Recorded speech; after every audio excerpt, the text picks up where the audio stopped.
I don't know. But Dean blessed me with a LP, a record signed by himself and Jamie. I told him. Is this the very first Coven album? That's the first pressing, actually. Oh, wow. Why did you give him that? Because I'm special. That's the one I had, man. This is Blessed is the Black. Very nice. Yeah, and I'm very honored, and thank you very much, Dean, for signing this. And we're going to put it up on the Thrash Zone Wall of Shame real soon.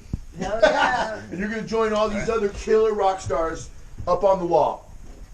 So now that we got you guys here, man, here's the deal right now. I'm new in town. I've only been here a few years. And, and you know who actually got me, who first mentioned you guys to me was JG Garanzik of Disciples of Descent. And the Brain Dead. Yeah. Right, and the Brain Dead, of course. And what happened is he saw a poster I had up there, which was that Church of Hate and Devilation and Hillbilly Bitch Splitter. And that was at the Tonic Lounge in Portland. And yeah, I know, isn't that great? Hillbilly Bitch Hey, you know what? Back in the late 2000s, we got creative with our names. Right. So JG's like, hey man, you ever heard of Coven and this and that? I'm like, nah, I never heard of them. And then that was the end, right? That was that. And then Nicole, you and I, you already knew of Coven. Yeah, I grew up here, so everyone knows of Coven in this area. Right. And she told me, she's like, oh, are you kidding? These guys are legendary in Seattle. And I'm like, they are? Okay, cool. So we went to go see you guys, which was the first time at Club Sir. Yes. With Death Angel. Hell yeah. And I was, right? And I was just like, and Damn the Flood played that night. Yeah. They opened up the show. And I was just like, oh my fucking God. Who are these guys? She's like, I've been telling you about these guys for 2 years. And they're like, oh, okay. And so, Jamie, we stopped by the merch booth to come talk to you after the show. And I said, I was like, hey, I'd love to, I'm Billy Boldt, Thrash Zone, blah, blah, blah. We got to get you on the show. And, a lot of people just go, yeah, sure. And then you never talk to them again. But you know what? I'm very glad that you followed through, you and I. And because both of us being from the Bay Area, both of us, recently coming here around the same time. You 2005? No, more like 93, actually. Okay, I was here. I moved here in 2003 into Portland. Yep. So, and I've only lived here for 3 years. No, we had a life here in the 90s with bands like Skellum and For the Love of Suffering. And then in the early 2000s, I hooked up with JG and the Brain Dead. But yeah, I was a guy who was back in Alaska. I lived in Alaska and California. Wow. And I listened to Coven back then. And I was a fan. And it's kind of crazy that actually once we moved here and our bands kind of broke up, dissolved, did our own thing, that I hooked up with these guys and actually became a singer for a band that I was a huge fan of when I was in high school back in the 80s. Wow. And so, how did it be that you come up here and you become a fan and then you end up singing for them? It took a long time. Like I said, we moved here in 93. We had underground bands. We played in Seattle and Tacoma. Wednesday nights at Jimmy Z's back in the day. Like, literally, 1993, playing Jimmy Z's on a Tuesday. That's what we were doing. Not Tony V's, Jimmy Z's. Yeah, Jimmy Z's. I'm like, huh? The metal was not big then, but, we just kept going and going. And, eventually Eric, who's not here tonight, the bass player for Coven, he started doing some cover bands with Dean and Lisa and Steph and the guys and the people that were involved with Coven, that were in Pain Emporium, Puddle of What, all these other bands that we were played going earlier, on Marble after Man. Coven, yeah. And we met each other and we were like, hey man, can we get Coven going again? And we tried it and it worked and we started jamming. That is killer. Yeah, what actually happened is we were inactive since maybe 94. Right? Dean Babbitt, everyone. Okay, so, and you'd get on MySpace and we just made a page on MySpace and then people would say, hey, will you play a gig? And we'd always say, well, what's it pay? Because we need to form a band to do this. And finally, around 2011. Yeah. Someone said, hey, we'll give you, $2,800 to come down and play the show. In Oakland. Down in Oakland, yeah. So at that point, we started trying to put something together. We got Eric. You know, we had a band, but we couldn't really find anyone to sing because, you know what? I mean, it's not like we're known that much. Who knows? I disagree. I have a lot of people that tell me about Coven. And then Jamie shows up, and we just fucking nailed it. We went through the whole set without stopping. He knew every word to every song, and we went, all right, well, this is going to work. And hired. Boom. So we started doing gigs. We played 12, 13, 14, and 15.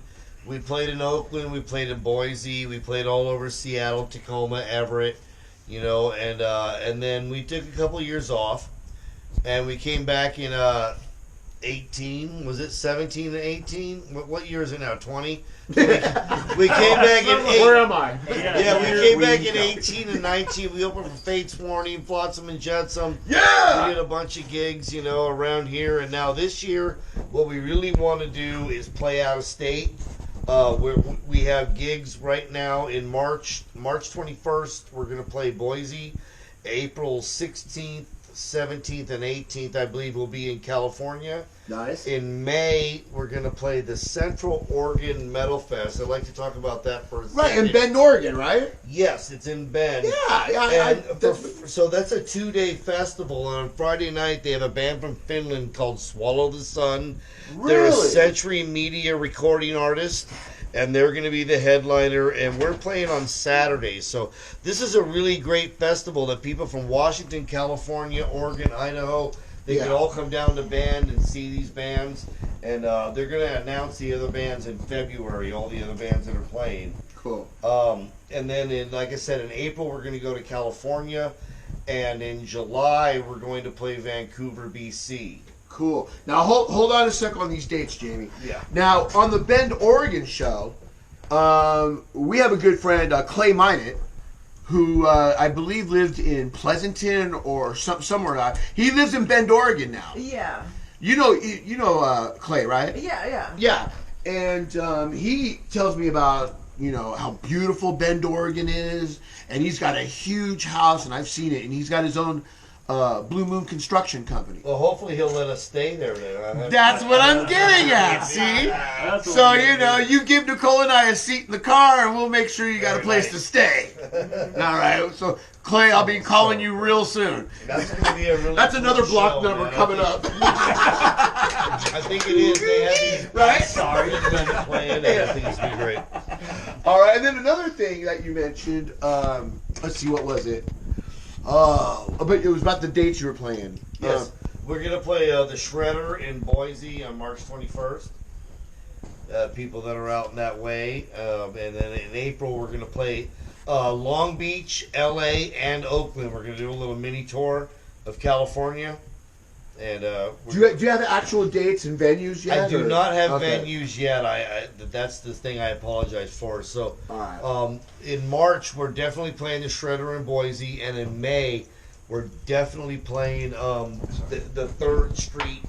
It's called the 3rd Street Tavern in Bend. They're having that 2-day metal fest. Yeah. And then, and like I said, July 31st, we're going to play a Vancouver, BC.